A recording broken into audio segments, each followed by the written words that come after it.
जय हिंद। नमस्कार साथियों, मैं प्रवीण कश्यप और आप देख रहे हैं एग्जाम सफ़र। साथियों, आज की वीडियो आपकी है गणित शिक्षण विधि को लेकर। तो साथियों, वीडियो में आगे बढ़ने से पहले वीडियो को लाइक, शेयर और चैनल को सब्सक्राइब कर लें ताकि किसी भी प्रकार का नोटिफिकेशन आपसे छूटने ना पाए। और साथियों, एक अच्छे गोल हासिल करने के लिए आपको अपनी कंपटीशन को दिन प्रतिदिन बढ़ाते जाना है और अच्छे से तैयारी करना है। आइए हम लोग फटाफट फर्स्ट क्वेश्चन को देखते हैं। तो जो चैनल पर पहली बार आए हैं, चैनल को सब्सक्राइब जरूर कर लें। साथियों, आपका सेकंड क्वेश्चन है। फर्स्ट क्वेश्चन कोई इंपॉर्टेंट नहीं था। निम्न कथन किस आयोग से संबंधित है? सभी छात्रों को अनिवार्य रूप से सामान्य शिक्षा के भाग के रूप में प्रथम 10 वर्षों तक गणित पढ़ाई जानी चाहिए। तो ये किसका कथन था साथियों? अब साथियों, इस क्वेश्चन को पढ़ने के बाद जैसे ही कह दिया गया कि गणित जो है वो इम्पोर्टेंट है, तो बहुत सारे छात्रों को लगा होगा कि बिना मेहनत के पास हो जाएंगे, बिना गणित के पास हो जाएंगे। तो उन्हें लगा होगा मेरे ऊपर कुठार चला दिया है, अब तो गणित पढ़ना ही पड़ेगा। तो कोठारी आयोग का है, यानी कि सी ऑप्शन करेक्ट हो जाएगा। अगला साथियों क्वेश्चन आपके सामने है, थोड़ा जूम कर लेते हैं। अगला क्वेश्चन 3 है। कह रहे निम्न में गणित की मुख्य शाखाएं हैं। तो गणित की कौन सी मुख्य शाखाएं हैं साथियों? ज्यामिति, बीजगणित, संख्या सिद्धांत, उपरोक्त सभी।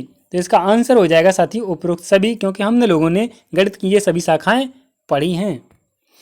अगला क्वेश्चन साथियों कह रहे हैं उसी के नीचे, गणित सार संग्रह नामक पुस्तक के लेखक। तो गणित सार संग्रह नामक पुस्तक के लेखक कौन है साथियों?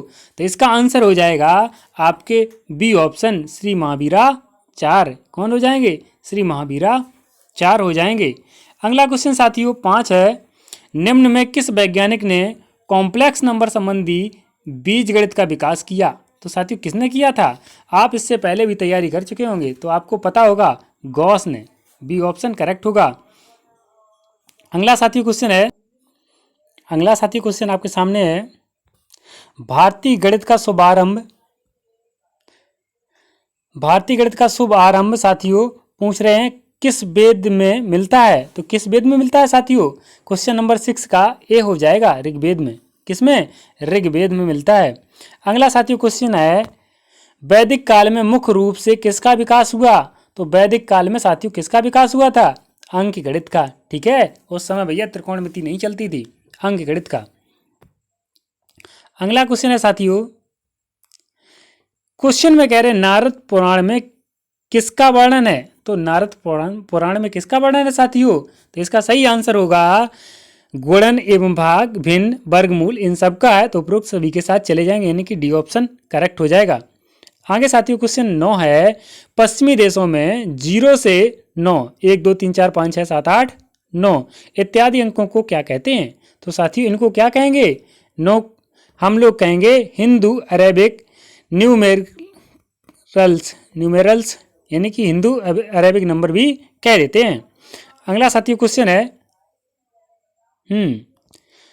अरब के देशों में 1 से 9 तक के अंकों को क्या कहते हैं? तो क्या कहते हैं? हिंदू अरेबिक न्यूमेरल्स, या फिर हिंदजा, या फिर संख्या, या इनमें से कोई नहीं। तो इसका सही आंसर होगा साथियों 10वें का बी, यानी कि हिंदजा। किसमें कहते हैं? अरब के देशों में इसे हम लोग हिंदजा कहते हैं। अब उसमें और इसमें अंतर क्या है? तो यहाँ पर 1 से 9 है, उसमें 0 से 9 था। तो इतनी चीज को आपको याद रखना है। अगला क्वेश्चन कह रहे हैं साथियों, कह रहे हैं का प्रथम वर्ग है। तो का प्रथम वर्ग क्या होगा? आप लोग कमेंट सेक्शन में का जवाब जरूर दे सकते हैं, क्योंकि आप मैथ से हैं। का वर्ग होगा, तो का वर्ग मीन्स घात 2, यानी कि बी ऑप्शन करेक्ट हो जाएगा। अगला साथियों क्वेश्चन थोड़ा विजुअल हो सकता है, ना हो। महान गणितज्ञ रामानुजम का संबंध किस काल से है? तो साथियों किस काल से है? आपका है वर्तमान काल के थे रामानुजम। ठीक है। अगला क्वेश्चन साथियों आपके सामने बहुत ही बेहतरीन क्वेश्चन है। वैदिक काल में महापदम का संबंध आधुनिक काल की किस संख्या से है? तो साथियों किस संख्या से है? 13वें का आंसर जो है वो साथियों हो जाएगा बी, यानी कि 10 अरब से। किससे है? 13वें का बी, 10 अरब से। पियाजे के संप्रदाय निर्माण में कितनी अवस्थाएं हैं? तो साथियों कितनी अवस्थाएं हैं? 4 अवस्थाएं हैं। अगला साथी क्वेश्चन है, प्याजे की किस अवस्था में बालक स्वकेंद्रित न होकर दूसरे के संपर्क में ज्ञान अर्जित करता है? तो इसका आंसर क्या होगा साथियों? तो इसका आंसर होगा बी ऑप्शन, पूर्व से क्रियात्मक अवस्था, यानी कि बी ऑप्शन करेक्ट हो जाएगा। अगला साथियों क्वेश्चन कह रहे हैं, प्याजे की किस अवस्था में बालक विद्यालय जाना आरंभ कर देता है? तो प्याजे की किस अवस्था में, मतलब प्याजे ने किस अवस्था में बताया कि बालक जो है विद्यालय जाना आरंभ कर देता है? तो 16 का आंसर होगा सी, अमूर्त सक्रियात्मक अवस्था। किसमें? अमूर्त सक्रियात्मक अवस्था में। अगला साथियों क्वेश्चन है, प्याजे की किस अवस्था में बालक तार्किक चिंतन, समस्या समाधान की क्षमता व समझ, वास्तविक में अंतर करने में समर्थ हो जाता है? तो इसका आंसर क्या होगा साथियों?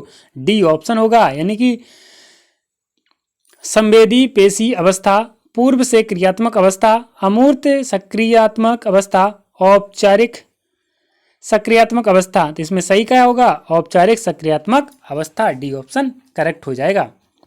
18वां क्वेश्चन आपके सामने है, निम्न में भौतिक सिद्धांत के गणितीय पक्ष हैं, तो गणितीय पक्ष कौन से हैं? क्वेश्चन नंबर आपका 18। तो कौन सा है 18 का? 18 का हो जाएगा डी। अगला क्वेश्चन साथियों है, उत्तर मध्यकाल में के प्रमुख गणितज्ञ थे। तो उत्तर मध्यकाल के प्रमुख गणितज्ञ कौन थे साथियों? आपका 19 का डी, उपरोक्त सभी कौन कौन से? भास्कराचार्य द्वितीय, नीलकंठ, नारायण पंडित, ये सभी उत्तर मध्यकाल के प्रमुख गणितज्ञ थे। अगला 20वां क्वेश्चन आपके सामने है, निम्न में वर्तमान काल से संबंधित गणितज्ञ हैं, तो कौन से हैं वर्तमान काल से संबंधित गणितज्ञ? इसका आंसर क्या होगा? इसका भी होगा डी, श्री रामानुजाचार्य, नरसिंह, वासुदेव शास्त्री, सुधाकर त्रिवेदी, उपरोक्त सभी। अगला क्वेश्चन साथियों आपके सामने है, क्या कह रहे? निम्न में गणित की विशेषता है, तो गणित की विशेषता कौन सी है साथियों? गणित के ज्ञान का आधार हमारी ज्ञानेंद्रियां हैं, गणित विज्ञान व अमूर्त होता है, और गणित तार्किक विचारों का विज्ञान है, उपरोक्त सभी। तो इसके उपरोक्त सभी आंसर सही हो जाएंगे। अगला क्वेश्चन है साथियों, किस शताब्दी तक भारत का गणित के क्षेत्र में प्रथम स्थान रहा? बहुत अच्छी बात है, गर्व की बात है कि किस शताब्दी तक भारत का गणित के क्षेत्र में प्रथम स्थान रहा साथियों? तो इसका आंसर हो जाएगा बी, यानी कि 12वीं शताब्दी तक हम लोग किसमें थे? प्रथम स्थान था हमारा। आगे साथियों क्वेश्चन कह रहे, आदिकाल की समय अवधि थी, तो आदिकाल की समय अवधि क्या थी? क्वेश्चन नंबर 23 का ए, प्रारंभ से 500 ईसा पूर्व तक। किससे? प्रारंभ से 500 ईसा पूर्व तक। अगला क्वेश्चन साथियों बहुत ही इंपॉर्टेंट क्वेश्चन है, नारायण पुराण में लेखक हैं, यानी कि नारायण पुराण के लेखक हैं, तो नारायण पुराण के लेखक कौन होंगे साथियों? तो इसका सही आंसर होगा बी ऑप्शन, वेद व्यास। कौन होंगे? वेद व्यास। अगला क्वेश्चन इसी के सामने है, का तृतीय मूल है, तो तृतीय मूल क्या होगा? आप जोड़कर बताइए। 1 की घात 1/2 होती है, तो 2 का स्क्वायर 3 बार कर लीजिए, सॉरी 2 का क्यूब कर लीजिए। तो 2 का क्यूब जब आप करने चलेंगे, 2 का क्यूब 1/2 का क्यूब, तो 2 दूनी 4 दूनी 8। तो इसका सही आंसर क्या होगा? ए ऑप्शन हो जाएगा। आप अंडर रूट से भी गिन सकते हैं, 3 बार अंडर रूट है, तो 2 की पावर 3, 2 दूनी 4 दूनी 8, कितना हो जाएगा? 8 निकल आएगा। इसको रटने की जरूरत नहीं है, क्योंकि आप मैथ के स्टूडेंट हैं, आप भली बात समझते हैं इसको। कोई आर सेट का स्टूडेंट होता तो उसे समझने में दिक्कत होती। अगला क्वेश्चन है, निम्न कथन किससे संबंधित है? कौन सा कथन साथियों? इसी के नीचे दिया है, गणित सभी विद्वानों का सिंह द्वार एवं कुंजी है। क्या कह रहा है? गणित सभी विद्वानों का सिंह द्वार एवं कुंजी है। तो ये बात किसने कही है साथियों? कमेंट सेक्शन में फटाफट इसका जवाब दीजिए। जी हाँ, इसका आंसर जो है ए ऑप्शन हो जाएगा, बेकन ने। किसने कहा है? बेकन ने कहा है। अगला क्वेश्चन है, निम्नलिखित में कौन सा कथन गणित के से संबंधित नहीं है? तो कौन सा कथन है जो गणित से संबंधित नहीं है। तो इसका आंसर होगा सी ऑप्शन, यानी कि गणित ज्ञान प्राप्ति परमाणु की अन्य परिस्थितियों में जांच का विज्ञान है। ऐसा बिल्कुल नहीं है साथियों, इसमें घोर गलत कह रहे हैं। अगला क्वेश्चन साथियों आपके सामने है, प्राप्त परमाणु की अन्य परिस्थितियों में जांच का विज्ञान क्या कहलाता है। तो साथियों क्वेश्चन नंबर जो है वो ये 3 है और 3 का ए हो जाएगा। क्या हो जाएगा? ए, यानी कि वैज्ञानिक ज्ञान आंसर इसका निकल के आएगा। अगला क्वेश्चन साथियों आपके सामने है, किसने अपनी प्रमेय की खोज की खुशी में 100 बैलों की बलि चढ़ाई थी? कितना साथियों, अब देखिए क्वेश्चन क्या पूछ रहा है, किसने अपनी प्रमेय की खोज की खुशी में 100 बैलों की बलि चढ़ाई थी? तो क्वेश्चन नंबर 4 का क्या होगा? बी ऑप्शन होगा पाइथागोरस। गो गाय से संबंधित है और गाय से संबंधित भी बैल होता है, इसलिए इससे याद कर सकते हैं पाइथागोरस। अब सोचिए जो पाइथागोरस प्रमेय लगाते हैं उसके पीछे 100 बैलों की बलि चढ़ाई गई है भैया। अगला है, वह शास्त्र जिसमें गणनाओं की प्रधानता हो क्या कहलाता है? तो वह शास्त्र जिसमें गणनाओं की प्रधानता हो क्या विज्ञान कहलाएगा? भौतिक विज्ञान, रसायन विज्ञान कहलाएगा? बिल्कुल नहीं। गणित कहलाएगा? या इनमें से कोई नहीं कहलाएगा? तो 5वें का आंसर हो जाएगा सी, क्योंकि गणित में ही गणनाएं होती हैं। अगला है, ड्राइंग में भी पढ़ाई जाती है, तो ड्राइंग में क्या पढ़ाई जाती है? रचनात्मक ज्यामिति, बीजगणित, रेखा गणित, इनमें से कोई नहीं। तो क्या पढ़ाएंगे? 6 का ए ऑप्शन हो जाएगा, रचनात्मक ज्यामिति पढ़ाएंगे। अगला क्वेश्चन साथियों है, बीजगणित के वर्णात्मक समीकरण को किसके द्वारा हल कर सकते हैं? तो किसके द्वारा हल कर सकते हैं साथियों? रेखा गणित के द्वारा। किसके द्वारा? रेखा गणित के द्वारा। 8 नंबर कह रहे हैं, किसके बिना विज्ञान की शिक्षा अधूरी रहती है? तो विज्ञान की शिक्षा जो है साथियों वो किसके बिना अधूरी रहती है? कमेंट सेक्शन में आप लोग इसका जवाब दे सकते हैं। तो क्वेश्चन नंबर 8, यानी कि क्वेश्चन नंबर 8 का आंसर क्या हो जाएगा? गणित। गणित के बारे में हम लोग जानकारी ले रहे हैं, फिर भी ऑप्शन लगाने में घबरा रहे हैं। अगला क्वेश्चन है साथियों, हाइड्रोस्टैटिक्स से संबंधित विषय है। तो हाइड्रोस्टैटिक्स से संबंधित विषय कौन सा होगा साथियों? क्वेश्चन नंबर 9, यानी कि आपका घनत्व और सापेक्षित घनत्व, ये दोनों हो जाएंगे। हाइड्रा से आप समझ सकते हैं जो पानी से संबंधित होता है, यानी कि ए और बी दोनों। घनत्व, घनत्व किससे संबंधित होगा? पानी से। अगला क्वेश्चन है साथियों, निम्नलिखित में गणित का संबंध किससे नहीं है?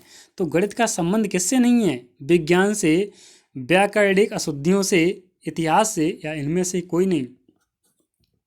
तो 10वें का आपका हो जाएगा बी, व्याकरणिक अशुद्धियों से। व्याकरणिक अशुद्धियों से आपका गणित का क्या लेना देना? इतिहास में आपकी डेटें होती हैं वो गणित में ही होती हैं, संख्याओं में ही होती हैं। अगला क्वेश्चन साथियों, क्वेश्चन नंबर 11 में कह रहे हैं, निम्न कथन किससे संबंधित है? गणित एक ऐसा विज्ञान है जो मानसिक शक्तियों को प्रशिक्षित करने का अवसर प्रदान करता है। उपरोक्त कथन साथियों किसका है ये? तो कमेंट सेक्शन में आप बताइए ये किसका कथन है? क्वेश्चन नंबर 11, और क्वेश्चन नंबर 11 का होगा बी। बी का मतलब प्लेटो। किससे संबंधित है? प्लेटो से संबंधित है। अगला क्वेश्चन नंबर 12 में कह रहे हैं, गणित सभ्यता और संस्कृति का दर्पण है, यह कथन संबंधित है। तो ये कथन जो है, कथन संबंधित किससे है? आप कमेंट सेक्शन में इसका जवाब बिल्कुल दे सकते हैं साथियों। बहुत ही सरल और इम्पोर्टेंट क्वेश्चन है। क्वेश्चन नंबर 12 है, उसका ए ऑप्शन हो जाएगा, यानी कि होंगबेन से। किससे? होंगबेन से, यानी कि ए ऑप्शन करेक्ट हो जाएगा। अगला क्वेश्चन साथियों मैथ के स्टूडेंट के लिए बहुत ही सरल क्वेश्चन है। वो कह रहे हैं ए प्लस बी का होल स्क्वायर क्या होता है? तो ए प्लस बी का होल स्क्वायर क्या होगा? आप कमेंट सेक्शन में इसका जवाब बिल्कुल दीजिए। यदि आप मैथ के स्टूडेंट हैं, आप कमेंट सेक्शन में इसका जवाब देंगे कि ऑप्शन नंबर डी होगा या ऑप्शन नंबर सी होगा, बस इतना बता देना।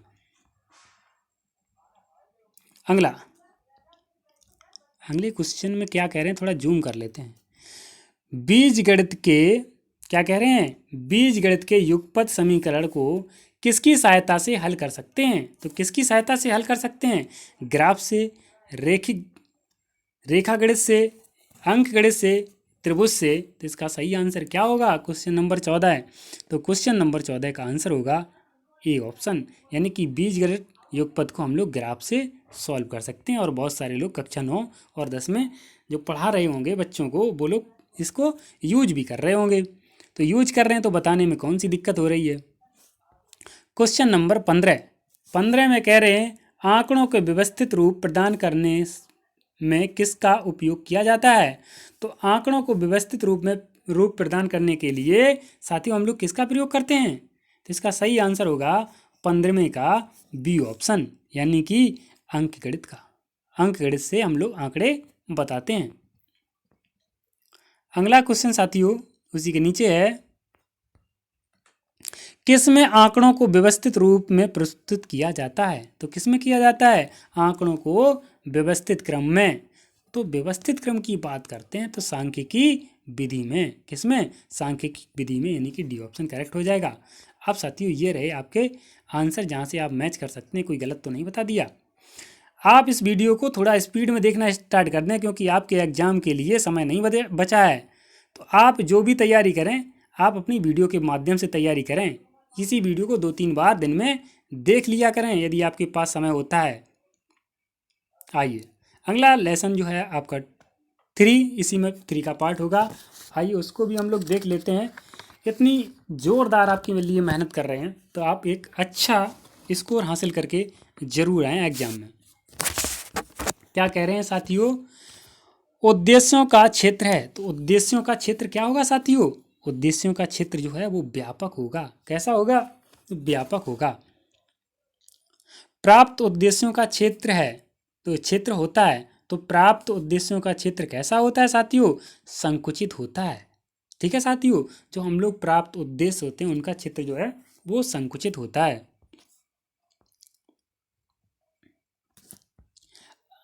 प्राप्त उद्देश्यों की जिम्मेदारी प्रायः किसकी होती है। तो प्राप्त उद्देश्यों की जिम्मेदारी जो है वो शिक्षकों की होती है। शिक्षक के ऊपर डिपेंड करता है बच्चा कैसा बनेगा। अगला है, किसका प्रयोग मुख्यतः मनोविज्ञान में होता है। तो मनोविज्ञान में किसका प्रयोग होता है, आप कमेंट सेक्शन में बता सकते हैं। प्राप्त उद्देश्यों का। आप अपना स्कोर बिल्कुल बताते चलें यदि आप पहले से इसका कर लेते हैं तो, और आप चेक करते जाएं आपको कितना सही कर पा रहे हैं आप। उद्देश्य के स्रोत हैं, तो उद्देश्य के स्रोत क्या होंगे, डी ऑप्शन, समाजशास्त्र, दर्शन शास्त्र, संपूर्ण शिक्षा शास्त्र, उपरोक्त सभी। अगला क्वेश्चन साथियों क्वेश्चन नंबर 6 है। तो क्वेश्चन नंबर 6 में क्या कह रहे हैं, प्राप्त उद्देश्यों से संबंधित नहीं है। अब की बार क्या कह रहे हैं, प्राप्त उद्देश्यों से संबंधित नहीं है। तो साथियों इसका सही आंसर क्या होगा, तो इसका सही आंसर होगा साथियों सी ऑप्शन, यानी कि होगा ये अस्पष्ट तथा अनिश्चित होते हैं, जबकि ये स्पष्ट तथा निश्चित होते हैं। और यहाँ पर आ लगा दिया, इसलिए ये क्वेश्चन गलत हो जाएगा। अगला साथियों क्वेश्चन आपके सामने है, उद्देश्यों से संबंधित नहीं है। तो उद्देश्यों से संबंधित क्या नहीं है, कितने लोग इसका आंसर दे सकते हैं साथियों, जरूर बताएं। तो 7 का ए हो जाएगा, यानी कि ये निश्चित तथा स्पष्ट होते हैं। उसी क्वेश्चन के आधार पर इसका आंसर हो गया। अगला क्वेश्चन नंबर 8 में कह रहे हैं, ज्ञानात्मक पक्ष के प्राप्त उद्देश्यों का वर्गीकरण किसने किया। तो साथियों किसने किया, तो ये किया ब्लूम ने। किसने किया, ब्लूम ने। अगला क्वेश्चन क्या है साथियों, भावात्मक पक्ष के प्राप्त उद्देश्यों का वर्गीकरण किसने किया। तो साथियों किसने किया, 9 का आंसर होगा करथवाल ने। किसने, करथवाल ने। अगला क्वेश्चन 10, तो कह रहे हैं 10 में क्रियात्मक पक्ष के प्राप्त उद्देश्यों का वर्गीकरण किसने किया। तो इसका आंसर होगा सी ऑप्शन, यानी कि सिम्पसन ने। 10वें का क्या होगा, सी ऑप्शन, यानी कि सिम्पसन ने किया। क्वेश्चन नंबर 11 में कह रहे हैं निम्न पद भावात्मक पक्ष से संबंधित नहीं है। तो बताइए साथियों, इसमें कौन सा पक्ष भावात्मक पक्ष से संबंधित नहीं है? तो आप समझ गए होंगे, बिल्कुल ज्ञान जो है भावात्मक पक्ष से संबंधित नहीं है। अगला है क्वेश्चन, निम्न पद ज्ञानात्मक पक्ष से संबंधित नहीं है, तो कौन सा बोध जो है ज्ञानात्मक पक्ष से संबंधित नहीं है? अगला साथियों क्वेश्चन है, ज्ञानात्मक उद्देश्यों को व्यवहारिक रूप में लिखने का श्रेय किसको जाता है? तो साथियों किसको जाता है? क्वेश्चन नंबर 13 का आंसर होगा रॉबर्ट मेगर को, यानी कि ए ऑप्शन करेक्ट हो जाएगा। क्वेश्चन नंबर 14 में कह रहे उद्देश्यों का वर्गीकरण किस रूप में होता है? तो उद्देश्यों का वर्गीकरण जो है वो साथियों क्रमबद्ध होता है। कैसा होता है? क्रमबद्ध होता है। अगला क्वेश्चन कह रहे हैं, RCEM प्रणाली द्वारा सभी उद्देश्यों को कितनी मानसिक क्रियाओं में प्रस्तुत किया गया है? तो कितनी मानसिक क्रियाओं में प्रस्तुत किया गया साथियों? 15 का सी हो जाएगा, यानी कि 17। कितना हो जाएगा? 17। सी ऑप्शन करेक्ट हो जाएगा। अगला क्वेश्चन है, उद्देश्य किसके योग से बना है? तो उद्देश्य जो है वो किसके योग से बना है? क्वेश्चन नंबर 16, और 16 का हो जाएगा उत्त के और दिशा के। तो ये ए और बी दोनों ऑप्शन करेक्ट हो जाएंगे। अगला क्वेश्चन, उद्देश्य का शाब्दिक अर्थ है। उद्देश्य का शाब्दिक अर्थ क्या होगा?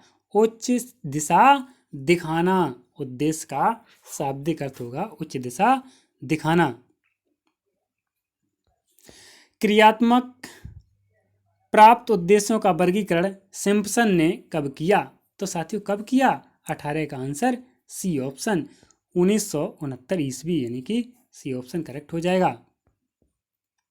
NCERT ने ज्ञानात्मक पक्ष में 6 वर्गों के स्थान पर कितने वर्गों को ही प्रयुक्त किया है? तो कितने वर्गों को प्रयुक्त किया है? 19 का ए, यानी कि 6 की जगह 4, यानी कितने कम कर दिए? 2 कम कर दिए। कितने कम कर दिए? 2। अदा के अंतर्गत बालक को अपेक्षित व्यवहारगत परिवर्तनों का निर्धारण किया जाता है, जिन्हें क्या कहते हैं? तो साथियों 20 का क्या होगा? बी,